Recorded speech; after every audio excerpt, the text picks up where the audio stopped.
Steinhoff.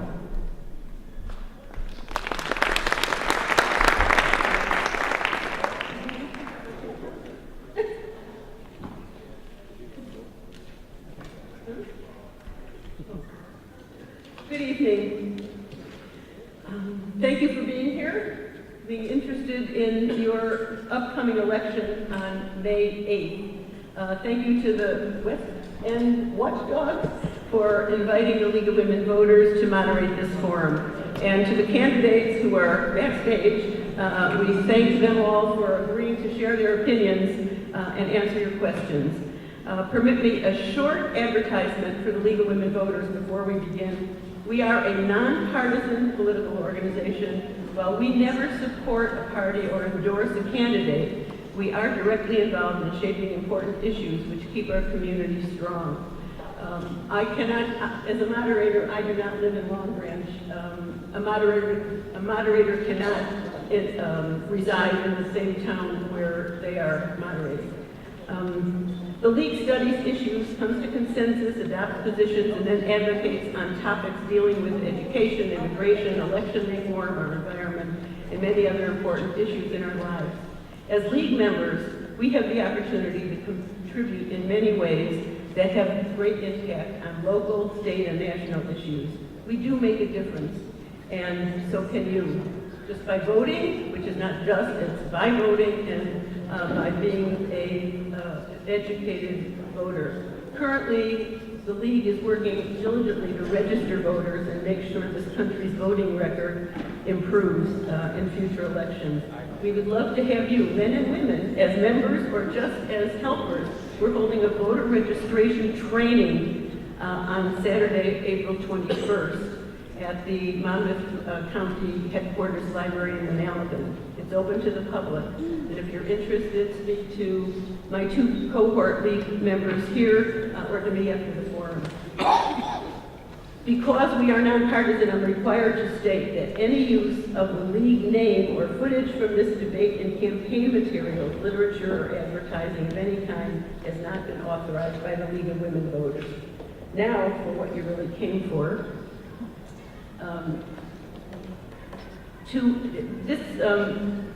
This forum is devoted to hearing the views of candidates for mayor. There are 3 candidates, 2 of whom are here this evening. There are 12 candidates running for 5 seats on council, and 7 of them are here this evening. We're dividing this into 2 sections.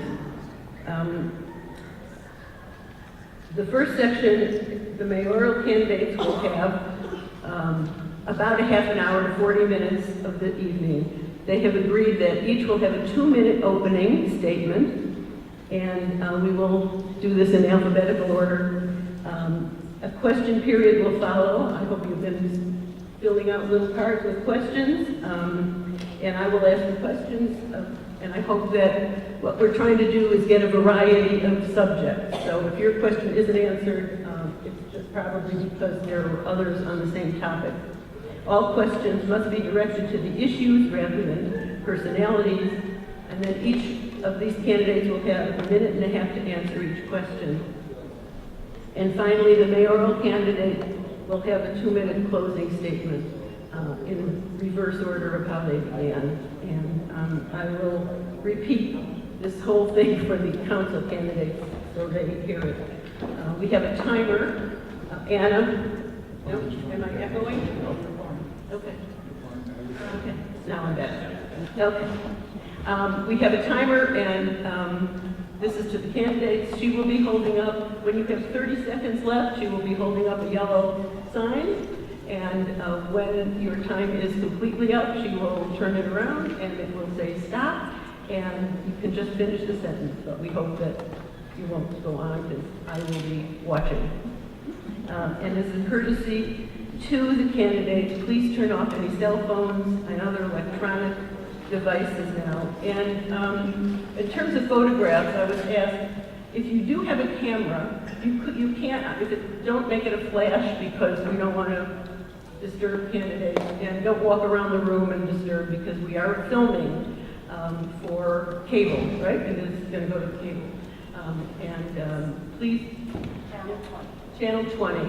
And please don't record pieces of this and put it on your, whatever, Facebook. This whole debate in total will be available for everybody. So let us begin.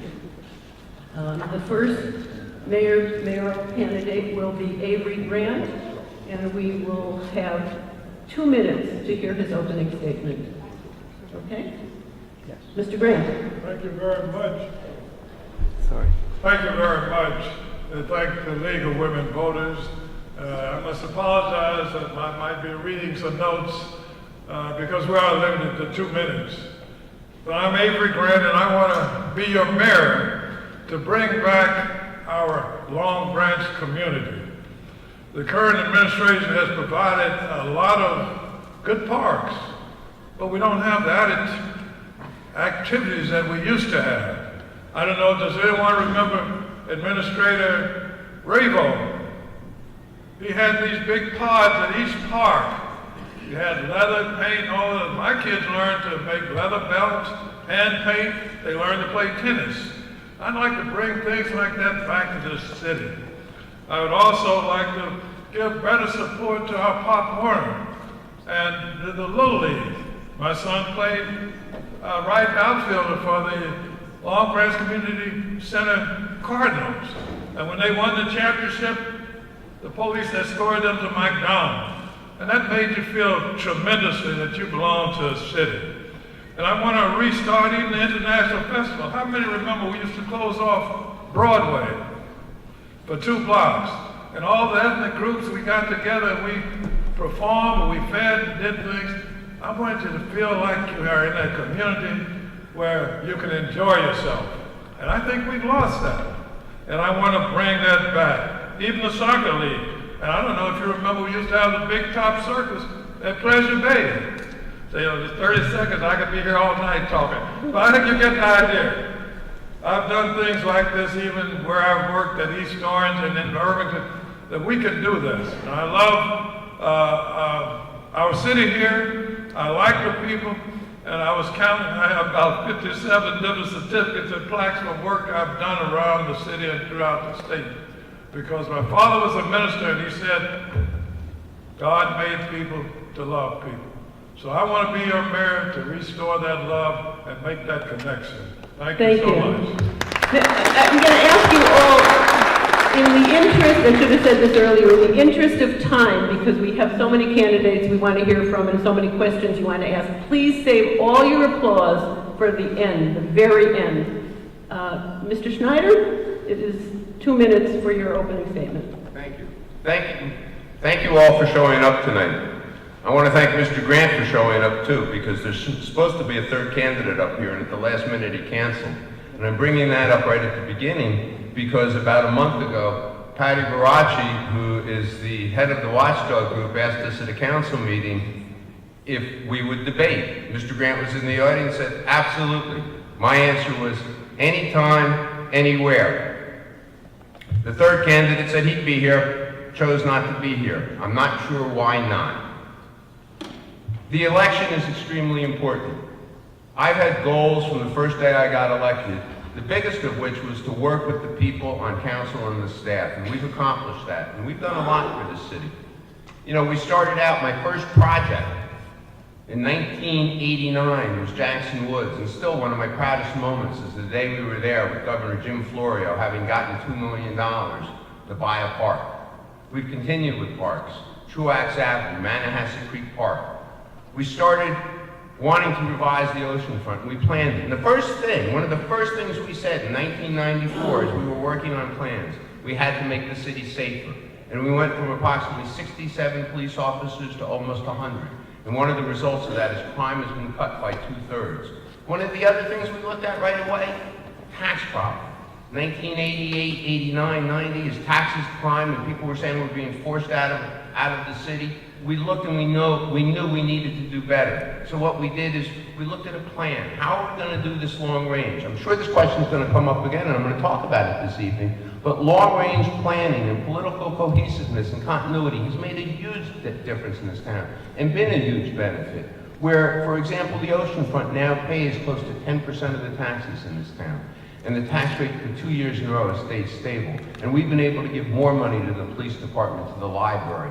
We've worked with the housing authority, so Grant Court and Garfield Court, some of it was city money, and Seaview Manor has been completely rebuilt. Thank you. Thank you. Okay, first question. We have a few questions on taxes, and we'll tackle that first. We'll start with Mr. Schneider. With all the development in the city, why haven't taxes gone down? Taxes have stayed stable. You know, the reality of our budget is that every employee gets a pay raise every year. The cost of having employees goes up. Health insurance goes up somewhat. But what we've been able to do is put more money into services, put more money into other projects, increase payments to some things, and not raise the tax rate. The last 2 years, the tax rate has stayed stable. If you compare us to other towns, what's been going on is they've been increasing more than we have. You've seen the graph. We're at the low end of tax increases.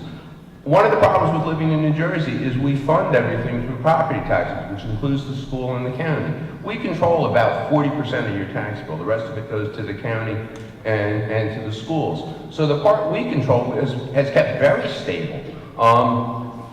One of the things that's helped is because of the improvements in the city is property values continue to go up. In some sections of the city more than others, but we've seen a tremendous improvement in property values.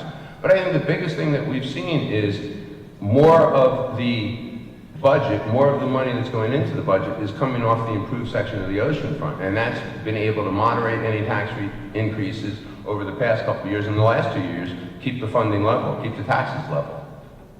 Thank you. Mr. Grant, would you like to tackle that question? Yes, I'm very concerned, and that's one of the reasons I'm running. We have given too many tax abatements to developers. Now, as the city engineer of East Orange, the first developer that came to me, I said to them, I'll knock down 2 blocks of buildings for you. I'll put in the pavement around the perimeter of your area. I'll bring the utilities to the property line. But I want you to hire our local people. He agreed to that. But the second person, he had to pay everything. Oh, I forgot. I offered to develop my wife. I said, shoot, I'll throw it in too. But you enticed the first developer. The second and third, we should have never. And that could have really helped us with our budget. We came to the city 2 years ago because I'm on the Board of Education. We fund a summer program. One of the few school districts that do that. And we said, look, we're running short of money with the school on that 5th day. And they said they didn't have the money. If you didn't have a tax abatement, we could have had plenty of money. So I'm against that. I'm the first one come in, and I have to congratulate them. The only problem is the boardwalk no longer is a meeting place, and that's what I want to bring back, a community place. We know on the field that we have something that belongs to us, and we can grow that. And that's my objection to what's happened to this development here. Thank you. Mr. Grant, I'm going to ask you to go first on this next question. It's also about taxes. As mayor, how will you address the current lack of transparency and accountability for tax assessments that are performed by the city? I didn't hear your question, I'm sorry. How will you address the current lack of transparency and accountability for tax assessments that are performed by the city? Apparently, this questioner has an issue with transparency. And that's a very serious issue. Now, my wife, of course, used to be the county tax assessor, and she would, tax board, and she would hear these assessment appeals. What's happened, you've created the boardwalk with these high buildings, and your values have gone up. And the tax board here in Monmouth County created a new assessment process where before you'd have every 10 years you'd do a revow. Now they do it partial, so it's not as big an expense. But what's happened with the rise of Fair Village, your assessments have gone up. We have some person came to me and complained, my taxes have doubled because of what has happened on the boardwalk. And I bet you if I raise your hand, you'll know your taxes have doubled. Now, normally you will double because what happens? Salaries rise, materials rise, and all the other stuff rise. So you would expect a certain a percentage of increase. But if we had not had the bailouts of these developers, you could live with a lower tax rate. And I'm very disappointed. I'm motivated to really stop this and say, look, this is our city. And you look at the hotel. They ran out of their 10-year abatement, changed ownership, and got another abatement. And my wife was upset with them.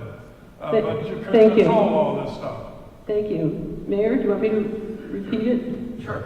How will you address the current lack of transparency and accountability for tax assessments that are performed? I completely disagree with the premise of the question. The idea that tax assessments are not transparent is absolutely ridiculous. First of all, the tax assessor reports to the county. He doesn't report to the mayor. He doesn't report to the council. Everybody has the right. Excuse me. I'm sorry. Please. Your assessment is something you have every right to go in and talk to the assessor about. You have every right to take an appeal for. It's not a process that the elected officials ever get involved in. If we want to talk about tax abatements or pilots, the idea that we've given out so many of them, we gave one to Pier Village in 1998. They've been paying full taxes for about the last 10 years. We gave one to the project, it's known as FEM, on the corner of Bath and Ocean Avenue and Ocean Boulevard. That paid, with their pilot, they will pay more to the city than they would have paid with regular taxes, to the tune of about $2 million over the next 10 years. So the idea that somebody is paying less or that somebody's not paying taxes is nonsense. The hotel has been paying full taxes since, I don't know, probably the year 2000. They never got a tax abatement while I was mayor. The process is completely open, it's completely transparent, and it always has been. Thank you. I'm going to, one more tax question before we change the subject. Please address the proposed Broadway development phase 3, I think, Pier Village tax impact. I think that's probably backwards. There's a Pier Village phase 3, and there is Broadway, which was just approved by the council on Tuesday night. I suspect that's what you mean. Well, would you inform us for Sure. a minute and a half on that? Sure. The Broadway project, which has been about 12 years in the making, was approved by the council the other night. It includes the corner on the north side of Broadway. It includes residential and retail. It includes a medium down Broadway, a reconfiguring of the street to make it both more attractive and safer. In the last year, about 14 months, the Broadway developers known as Broadway Long Branch Partners or DRA, Diversified Real Estate Associates, has paid to the city. They brought their taxes current, which was a little bit more than $600,000. They paid the city a pass-through debt that came from the prior developer to the tune of about $1.2 million. They're going to pass another $900,000 in about 12 months. And they spent about $2 million demolishing the property. Plus, they give us the land in the summer to use for parking, where we made about $1 million in parking revenue. So just in the last year, it's been a tremendous positive cash flow to the city. Their project, again, includes retail and residential. The Pier Village Phase 3 was also several years in the making. That's under construction now. It includes the boardwalk, the facilities on the boardwalk, includes a new hotel of about 80 units. It includes parking, about 260 residential units, and about another $75,000 square feet of retail. We figure it's going to pump in a couple hundred new jobs in Long Branch. Thank you. Mr. Grant, same question. Please discuss Phase 3 Pier Village tax impact and the Broadway development. Well, you know, we have not addressed the $20 million redevelopment bond that you're going to have to pay off. Can you imagine that? But besides that, I was on the Long Branch Tomorrow program. That was the program when we started to see how we could develop the oceanfront. And at the developer, I said to him as we went along, I said, can you include some affordable housing because you have displaced people who want to live by the ocean? And Patar said to me, yes, in Jersey City, I developed the waterfront and I put affordable housing there. In Baltimore, I developed the riverfront, I put affordable housing there. But Long Branch wanted ambiance. And I'm an engineer and a planner, and I know what ambiance meant. And he said, that means you're going to have any affordable housing. And we took away the meeting place of the community. I used to be commander of the VFW. On Friday nights, we would go take the kids to the VFW for dinner, go to the amusement park on the boardwalk, take them home, and then go back to Surf Lounge and dance. We don't even go to Pier Village anymore. I don't say I can't afford it. It's just nothing that I want to be there for. And I want to bring the community back. So let's don't talk about this bonding. And I can tell you even when you talk about the assessments, and I should have my wife here, but the city came before my wife as the taxation commissioner. Please finish the Okay, sentence. well, I'll address that issue later. Okay, we might get back to it. We're going to change the subject. A few questions here. Here's the general one, and I'll ask Mr. Grant to start. What do you plan to do to prepare Long Branch for climate change? Well, that's a good question. I'm vice president of the New Jersey Work Environmental Commission, and that's a volunteer thing, and I'm also the New Jersey Environmental Justice Alliance. Right now, we're developing a curriculum for the high school that I want to approach the state to put that in all of the schools. We took 45 students 3 weeks ago down to the ocean recycling and the composting facility. What I told them at that time, I said, in 7 to 8 years, you're going to be making the decisions on how to deal with climate control. And I also work with Senator Booker. He's introduced a bill on climate control. One thing we have to understand, climate change is coming up on us. And what happens is that it's going to get worse.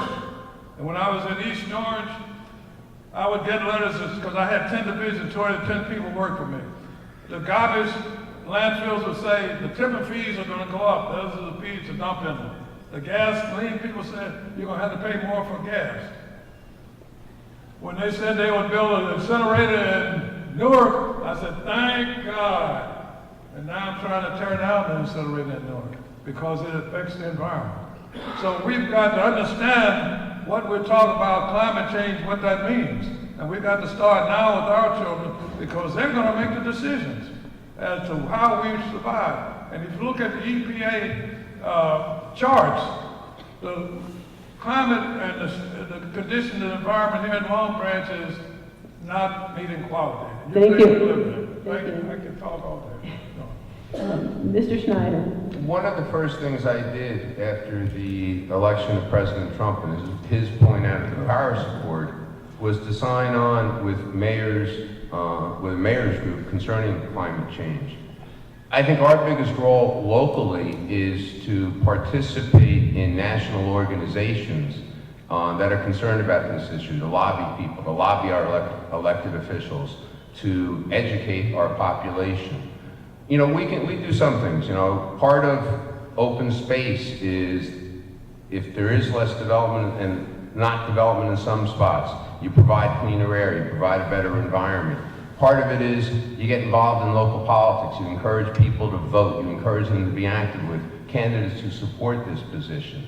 You know, the idea, and this is one area where I do agree with Mr. Grant, climate change is very real, and you live on a coastal community, it's a huge concern. Now, one of the things we did, you know, when our boardwalk got lost in that storm, is we sat down and we took a long time to evaluate where we thought the next storm was going to be, how severe it was going to be, make sure that our facilities, our infrastructure will withstand it. If you notice, Pier Village wasn't damaged in the storm because we anticipated that kind of natural disaster. One of the things we've been doing to prepare for more storms is the Office of Emergency Management. Maybe the most important thing we do right now is to keep all our people safe in a storm.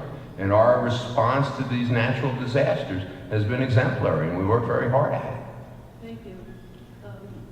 Let me try to put these two together on climate. And Besides the waterfront, what are concerns do the candidates have to make Long Branch a better place for everybody? Very general question, but specifically address open space and parks in the city. Sure. You know, I started off speaking tonight that one of my favorite projects ever was Jackson Woods. You know, I wasn't an elected official, and I got a phone call from a friend of mine, Tom Booth, who said, hey, do you want to help us try to save 11 acres of land in town? And I said, hey, that sounds like fun. I wasn't intending to run for office, and if you told me then that 27 years later I'd still be mayor, I would have cried. It never was what I thought I'd be doing with my life. It still is my favorite project because it was a grassroots project that we worked on, and it was 10 years worth of work. Then we went after more land. We wanted open space in this town. Manahasset Creek Park is one of the biggest and best outdoor active recreation parks in the state of New Jersey, and we won an award from the State Engineers Association for it. It's a huge issue to me. You know, one of the things we looked at when we started debating what we wanted on the ocean front is we knew that we had to figure out a way to fund open space, to pay for it, and we had to work with Green Acres, we had to work with state officials, and we were able to do that. You know, Truax Avenue Park is now an active recreation site, Cherry Street Park, Branchport Park. All of these sites have been improved. West End Park is currently undergoing renovation. We put a couple $1 million into Manahasset after it was damaged by Sandy to make sure it was perfect again. And Jackson Woods is still, you know, one of my favorite spots in the city. You know, the sand replenishment tripled the size of the beach. If you go down to the boardwalk, you see a 5-acre oceanfront park where land is $1 million an acre. That's available to everybody. Thank you. Mr. Grant? Oh, I agree. We have some nice parks. We need to have the activities. Is there anybody here that lived in East Orange? In East Orange, I got funds to build 3 swimming pools because we wanted that type of activity. And I built an athletic center for the community because we need to get out and stretch and enjoy the fresh air. Althea Gibson was one of our consultants. She had me building paddle tennis places around the town. And we do have parks, but we need the activity, and we need the fresh air. We are 5 square miles, 32,000 people. East Orange, I had 4 square miles, 72,000 people. So we had to really get it out where people could actually get out and enjoy themselves. And we had festivals down the Main Street, and we had park things where people could get out and just enjoy themselves. And that's why I'm running here. I can bring some of this stuff here. In fact, I did talk with the last time with the freeholders, and they were about to bring a swimming pool to 7th President Park because of my insistence. But they said Oceanport wanted it, and they were going to put it in Fox Hill, but it never came about. They're waiting to help, like we're getting the homeless shelter reestablished at Fort Monmouth. The idea is I've been very fortunate to coordinate with people and to have an open door. And I want the city to have an open door. If you have an idea, I'm going to be ready to work with you to get it, if it makes sense. And my colleagues that are running with me are of the same attitude. So this is why I want to enjoy. Okay, I'm sorry, go ahead. Thank you. Change of subject. What is your stance on whether Long Branch is already a sanctuary city or if you feel it should be? What is your opinion of Governor Murphy's promise to declare New Jersey a sanctuary state? Mr. Grant? Oh, I support that. You know, I'm a veteran. I've been in Korea, Vietnam, all those other places. We should be proud of America. And if those people who come here, even the slaves helped build America. And those people who come here, as long as they're law-abiding, I have no problem with that. It's just the fact that some people are intimidated unnecessarily. And there are people who have issues that maybe are different from ours. But that doesn't mean they shouldn't have some safety. I believe in safety. I believe in having a chance to make a decent living. So sanctuaries, I support sanctuary cities. I don't have a problem with that. We just have to be able that we can deal with it. And if you're a bandit, if you're a crook, go to jail. If you're a citizen trying to make things happen, help them. You know, my church in St. Luke's, we do all kind of free dinners, free pantries, and all the other stuff. I started even the SCAT bus system when I was the chairman of the Monmouth County Fair Housing, because we need to have things that are available to people to get them to work. And that's what I am committed to do, to have people here to enjoy life. If you've gotten here, in fact, everybody in this room, their family is an immigrant. Nobody was here but the Indians, as I understand it. And so maybe they should kick us all out. But we've made a good city here. You're good people, and why should we pick out others who want to make a living? Thank you. Mr. Schneider? That's actually a very complicated question, in part because there is no definition of what a sanctuary city is. When I took an oath of office, it said I agree to follow the rules of the Constitution of the State of New Jersey and the Constitution of the United States of America, which means that our police work under the instruction of the Attorney General of the State of New Jersey, and we'll follow those rules, whatever they may be.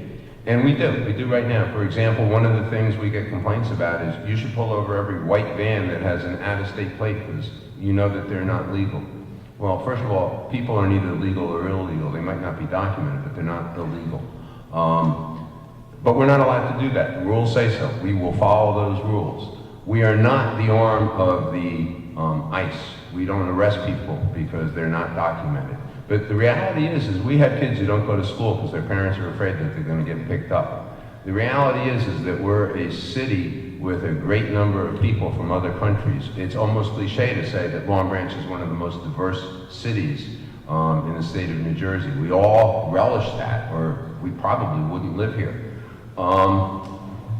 After the Trump administration took office and started with their threats, we sat down, when I say we, myself, the police, with various leaders of various communities from Brazil and other countries to let them know we weren't changing the way we do business. We weren't here to intimidate them, we were here to help them. And we're gonna follow the rules, which means we're not gonna declare ourselves a sanctuary city, but we will follow whatever the directions are. And right now, the Attorney General of the State of New Jersey is pretty liberal on that issue. Thank you. All right, we're going to switch over to a few questions here on crime. I'm trying to put these two together. There is no community policing around Broadway, hardly any police presence. Would you commit to adding more police patrols on foot and bike? And in the same question, this questioner is concerned about cars on the street without license plates, and the question is about traffic code enforcement. So it's all about bikes, traffic, code enforcement, You want me to go first? police. Okay. You go ahead first. Okay. Yes. The idea that there's no community policing or no police presence on Broadway is ridiculous. There is a tremendous police presence. You know, one of the things we've done in the last year is we've added more cops. You know, it's an ongoing budget issue, and we also got more money from the state. We just swore in, I think it was 6 new ones. We've been doing it every year for probably the last 4 to keep the numbers high. We have bike patrols, we have street crime units, we have UEZ cops, we have offices on Lower Broadway, so they're out there all the time. We're going to continue with that. It never stopped.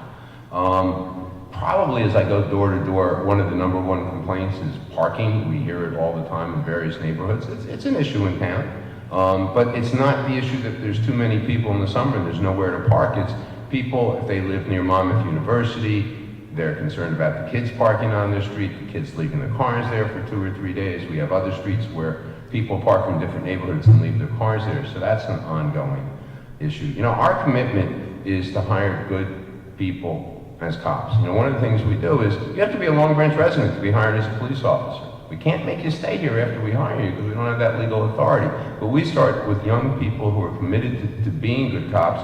We put them through an intensive interview and then training process to make sure they're really good at what they do. And they look like Long Branch. You know, they're from various ethnic backgrounds, various colors and races, and that's our commitment, to keep our police force active, looking like the face of Long Branch and very good at what they do, and it works. Thank you. Mr. Grant. Yes, I think the police are trying to do the best. I think the visibility is a problem. We need to see them. You know, we had people, police patrolmen who walked Broadway, and they knew them. Big Al, Butch Cadone, for instance. My wife managed the H&R Block office, and at night when she closed, Butch would be the first one out the door. I'll walk into the safe deposit.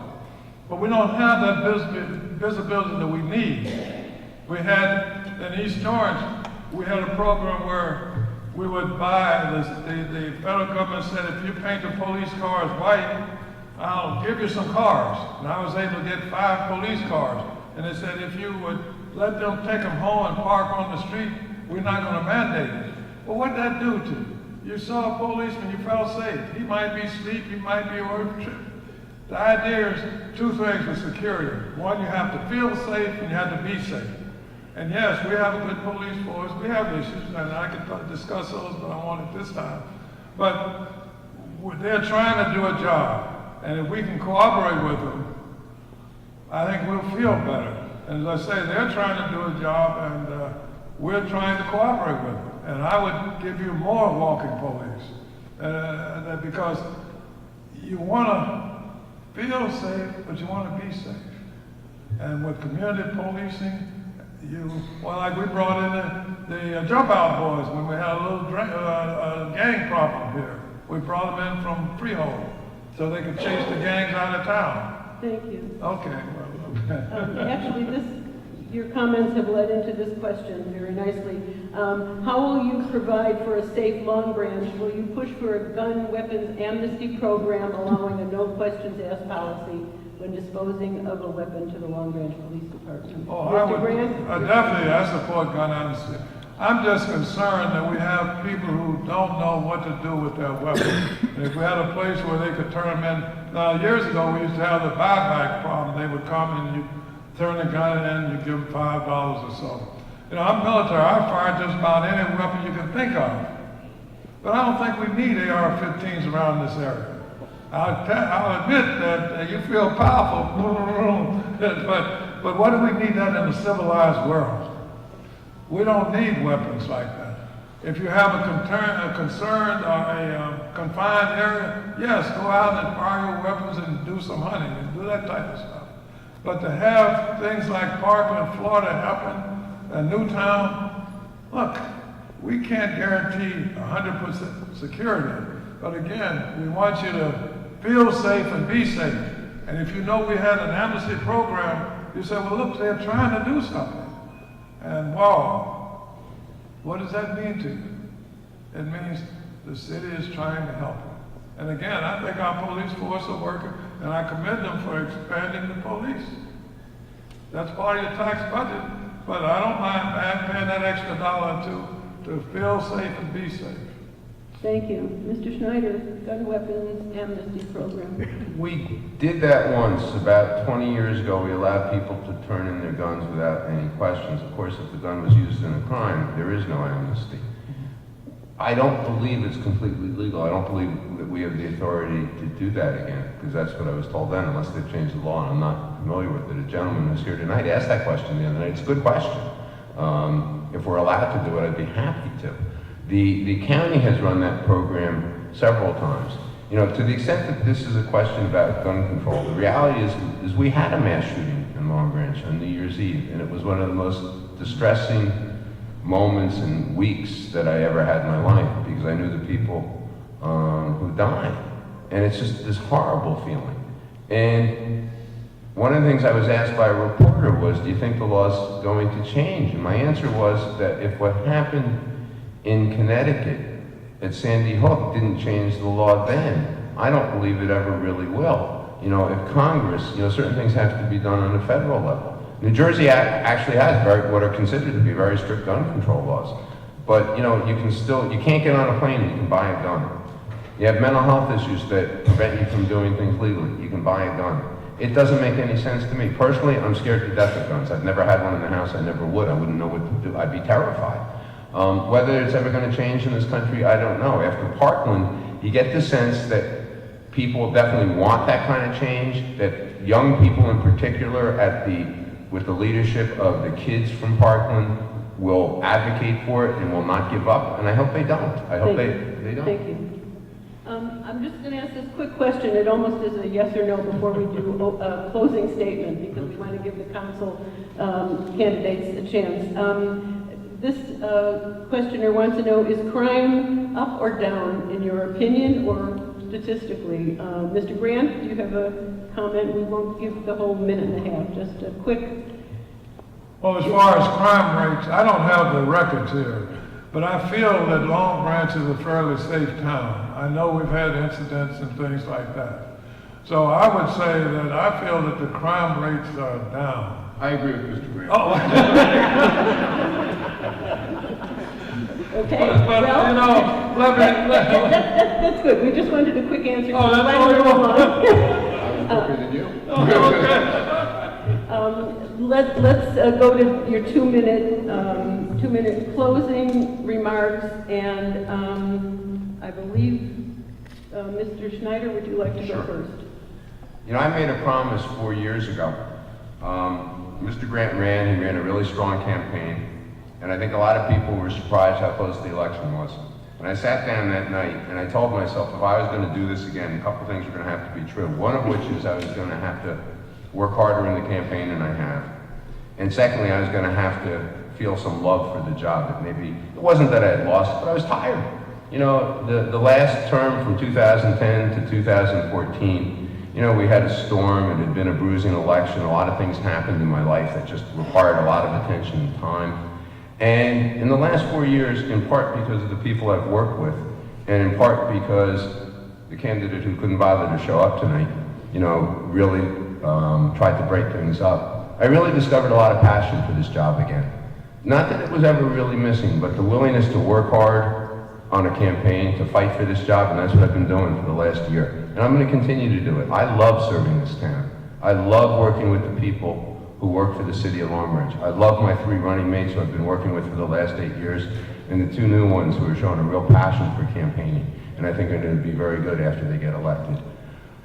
Watching the changes, being part of them, being part of the accomplishments, being part of the progress in the city has been extremely fulfilling. And my promise is to continue to work with that passion.